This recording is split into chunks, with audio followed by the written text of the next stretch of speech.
एक छोटे से गांव के किनारे एक रहस्यमयी गुफा थी, जिसे लोग शिकारित गुफा कहते थे। गांव के बूढ़े लोग अक्सर उसके बारे में अजीब कहानियां सुनाते थे। ऐसा कहा जाता था कि इस गुफा में रात के समय अजीब आवाजें सुनाई देती हैं, और जो भी इसके अंदर गया वह कभी वापस नहीं आया।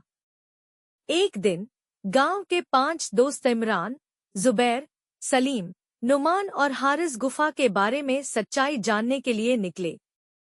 सभी को उसकी बहादुरी पर गर्व था और वे इन कहानियों को महज पागलों की कहानियां समझते थे। रात में चंद्रमा की हल्की रोशनी में वे गुफा के पास पहुंचे।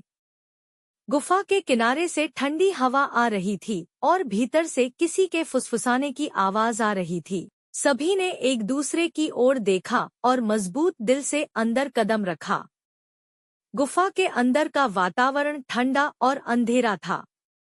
इमरान ने अपनी टॉर्च चालू की और उसने देखा कि गुफा की दीवारें अजीब प्रिंटों से ढकी हुई थी, जैसे कि किसी प्राचीन भाषा में लिखी गई हों। अचानक जोर की आवाज आई, मानो किसी ने पत्थर पर जोर से मारा हो। सभी लोग घबराकर रुक गए। जुबैर ने कहा, यह सिर्फ हवा का शोर है, हमें आगे बढ़ना चाहिए।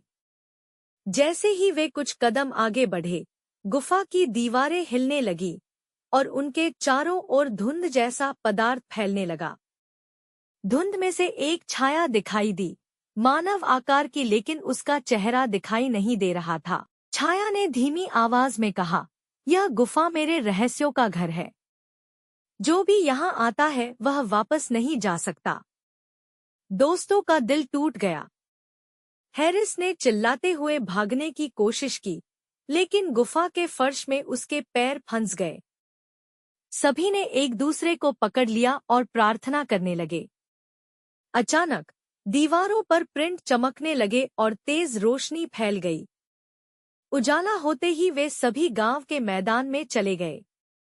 गुफा का प्रवेश द्वार बंद कर दिया गया और उस पर एक नया पैटर्न उकेरा गया। कोई नहीं जानता था कि यह क्या था, लेकिन सभी ने फैसला किया कि वे फिर कभी गुफा के पास नहीं जाएंगे। यह कहानी गांव में पीढ़ियों से सुनाई जाती रही और वह प्रेतवाधित गुफा हमेशा रहस्यमय बनी रही।